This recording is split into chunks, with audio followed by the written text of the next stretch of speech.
Umaga sa inyong lahat, kami ang Group 3 magre-presenta. Ako nga pala si Doc Parales. Ako nga pala si Sintos Alfred. Ako nga pala si Aaron Balabar. Kaya naman humanda. Makinig. At matuto. Ano nga ba ang ating tatalakayin? Number 1, pag-aaral. Number 2, sektor ng agrikultura. Number 3, kahalagahan ng agrikultura. At number 4, suliranin ng sektor ng agrikultura. Bago ang lahat, tayo muna ay magbalik-aral. Nakaraang aralin o nakaraang pasok ay tinalakay natin ang kahulugan at mga palatandaan ng kaunlaran kasama ang mga mahalagang impormasyon para masukat ito sa isang bansa.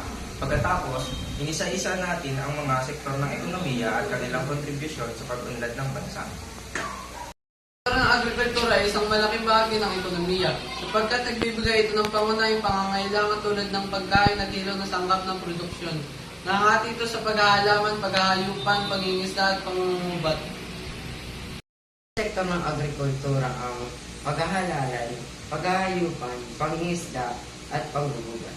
Ngunit unahin natin ang paghahalalan. Sa sektor ng paghahalalan sa Pilipinas, maraming pananim ang kilala tulad ng palay, mais, niyog, tubo, saging, pinya at kape. At marami pang iba. Kasama sa sektor ng agrikultura ang paghahalalan, paghahayupan, pangingisda at panggugubat. Ngunit unahin natin ang paghahalalan. Sa sektor ng paghahalalan sa Pilipinas, maraming pangunahing pananim ang kilala tulad ng palay, mais, niyog, tubo, saging, pinya, kape, mangga, tabako at tabaka. Ang kabuuang kita mula sa sektor nito noong 2012 ay umabot sa 797.731 billion ayon sa NSCB. Kasama sa kita ang produkto palay, mais at iba pang pangunahing pananim ng bansa. Pati na rin ang gulay, halamang gubat at mga halamang mayaman sa higla. Hayupan. Ang paghahayupan ay nag-aalaman ng pag-aalaga ng mga hayop tulad ng kalabaw, baka, kambing, baboy, pato at iba pa. Ito ay naglalaman ng supply ng karne at iba pang pagkain ng tao. Ito ay isang pangunahing hanapbuhay ng kinabibilangan ng mga tagapag-alaga ng hayop, pati na rin ng ibang pribadong korporasyon. Pangingisda. Sa Pilipinas, ang pangingisda ay nahahati sa tatlong uri: commercial, municipal at aquaculture. Ang commercial ay pangkalahatang gawain na nangyayari sa labas ng 15 km mula sa bayan, habang ang municipal ay sa loob ng nasasakupan ng munisipyo. Ang aquaculture naman ay pag-aalaga ng mga isda mula sa iba't ibang uri ng tubig pangisdaan. Sa mga ito, ang aquaculture ang pinakamalaki ang kontribusyon sa produksyon ng pangisdaan noong 2012. Paggugubat. Ang paggugubat ay pangunahing gawain ng sektor ng agrikultura at patuloy na ninilang ang kagubatan sa kabila ng pagkaubos ng mga yaman nito. Mahalaga ito bilang pagkukunan ng mga plywood, tabla, troso at biner. Bukod dito, may kita rin mula sa iba't ibang produkto katulad ng ratan, nipa, anakaw, kawayan, pulot, pukyutan at lagta, kita, sinukiga. Talakayin naman natin uli ang kahalagahan ng agrikultura. Ang pag-unlad ng isang bansa ay nakasalalay sa laki at taas ng kita ng mga sektor ng ekonomiya, kabilang ang agrikultura. Ang agrikultura ay mahalaga sapagkat dito nagmumula ang mga pagkain na kinakailangan ng mamamayan. Kaya't mahalagang bigyan ito ng pansin ng pamahalaan upang mapanatili ang sapat na supply na pagkain para sa bansa. Una, ang agrikultura ay pangunahing pinagmumulan ng pagkain. Ang agrikultura sa Pilipinas ay pangunahing pinagmumulan ng pagkain tulad ng palay, mais, tubo, patatas at iba pa. Ito rin ang naglalagay ng mga prutas tulad ng mangga, pinya, kopra at saging. Ating hapagkainan. Mahalaga ang agrikultura dahil nagbibigay ito ng sustansya na kinakailangan ng mamamayan para sa pang-araw-araw na pagkain.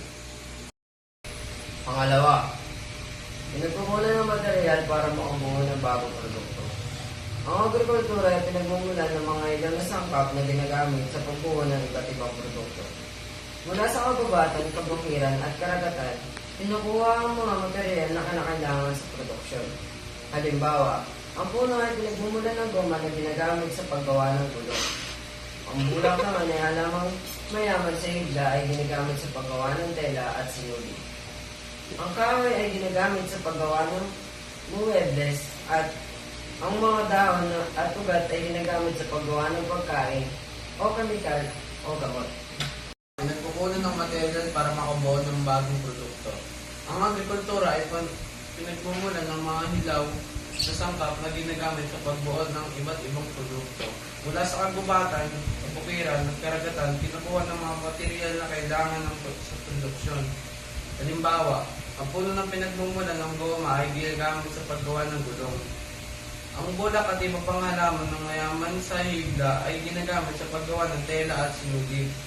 Ang kahoy ay ginagamit sa paggawa ng muebles at mga dahon at ugat ay ginagamit sa paggawa ng pagkain, kemikal o gamot. Diba? Pangatlo, pinagkukunan ng kitang panlabas. Ang agrikultura ay isang mahalagang pinagkukunan ng kitang panlabas para sa Pilipinas. Dahil sa mga produktong agrikultura na naibebenta nito sa pandaigdigang pamilihan. Kasama sa mga produktong ito, ang kopra, hipon, prutas, abaka at iba pang mga hilaw na sangkap na ginagamit sa pagbuo ng iba't ibang produkto. Pang-apat, pangunahing nagbibigay ng trabaho sa mga Pilipino. Ang sektor ng agrikultura ang pangunahing nagbibigay ng trabaho sa mga Pilipino. Ayon sa National Statistics Office o NSO, para sa taong 2012, nasa 32% ng mga Pilipino may trabaho ang kabilang sa sektor na ito.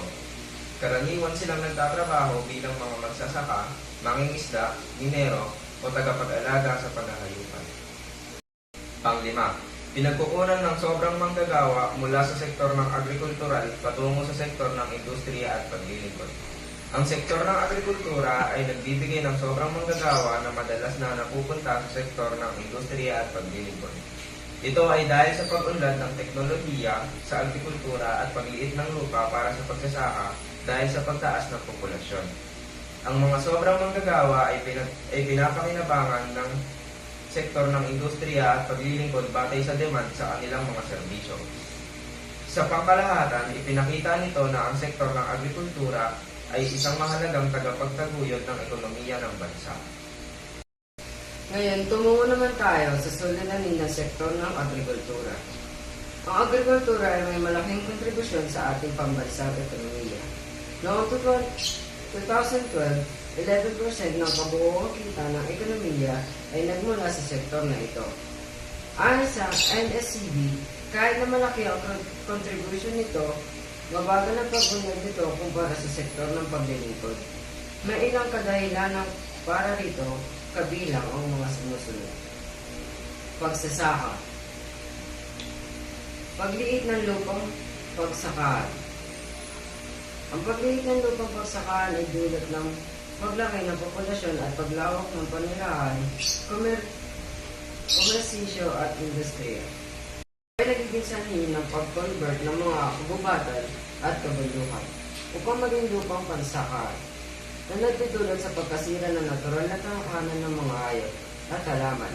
Mahalaga ang pagtutulungan ng mamamayan at pamahalaan upang mapabuti ang kalagayan ng kapaligiran at maiwasan ang mas malalang suliranin. Pangalawa, paggamit ng teknolohiya. Ang paggamit ng teknolohiya ay mahalaga sa pagpapataas ng produksyon ng lupa sa agrikultura. Ito ay makakatulong sa pagtugon sa hamon ng lumalaking populasyon. Ayon kay Celito, Habito 2005, ang kakulangan ng pamahalaan sa pagpapatupad ng pulisya para sa pangangailangan ng agrikultura ay isang hamon na dapat tugunan. Kaya't mahalaga ang agarang atensyon ng pamahalaan sa pagpapatatag ng antas ng teknolohiya sa sektor ng agrikultura. Ikatlo, kakulangan ng mga posibilidad at infrastruktura sa kabukiran. Ang kakulangan sa infrastruktura sa kabukiran ay isang malaking issue na kinilala ng mga eksperto. Layunin ng Batas Republika 8435, Agriculture and Fisheries Modernization Act of 1997, ang modernisasyon ng sektor ng agrikultura. Sa pamumuno ni Pangulong Benigno S. Aquino III, nagsasagawa ng pamahalaan ng mga proyektong infrastruktura tulad ng mga kalsada na nagkakahalaga ng 8.3 billion na nagdulot ng konektibidad sa libo-libong pamayanan mula noong 2011. Ikaapat, Kakulangan ng suporta mula sa iba pang sektor. Ang kakulangan ng suporta mula sa iba't ibang sektor ay isang issue sa agrikultura. Mahalaga ang pagtutulungan ng iba't ibang ahensya ng pamahalaan. Ayon sa Batas Republika 8435, upang mapalakas ang sektor, ito ay nagpapakita ng pagpapakilala sa mga pangangailangan na hindi kayang tugunan ng departamento lamang. Ang suliraning may kinalaman sa irigasyon, enerhiya, komunikasyon, informasyon at edukasyon ay mga tungkulin ng mga kaukulang ahensya. Halimbawa, ang Land Bank of the Philippines ay makakatulong sa pagbibigay ng pautang sa mga magsasaka para sa kanilang pangunahing pangangailangan sa pagtatanim. Ikalima, pagbibigay ng prioridad sa sektor ng industriya.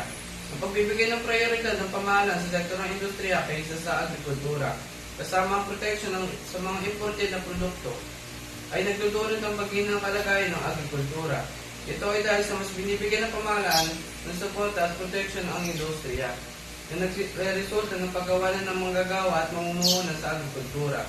Mas pinipili ng mga ito ang industriya dahil sa mga insentibo na mas nakukuha rito, na nagre-resulta ng pagbaba ng produksyon at kita sa agrikultura.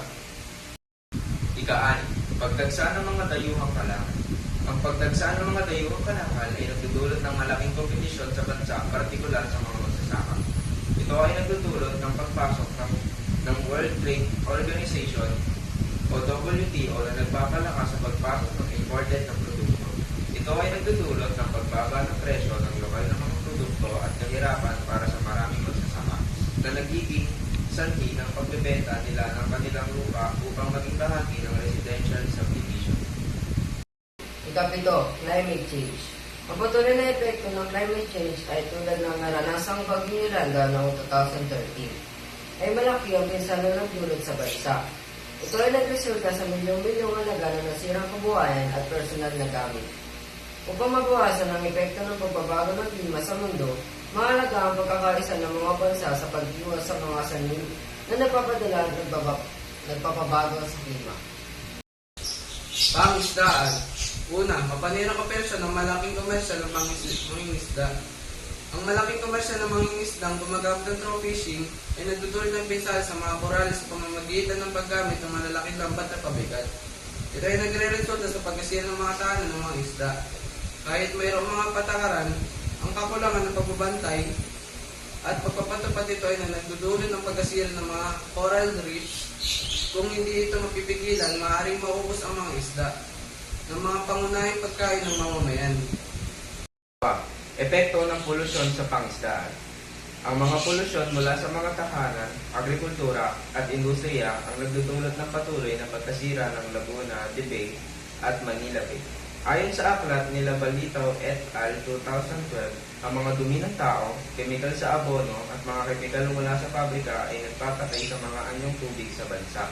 Dahil dito, naaapektuhan ang mga yamang tubig at maaaring makaapekto rin sa mga mamamayan sa hinaharap.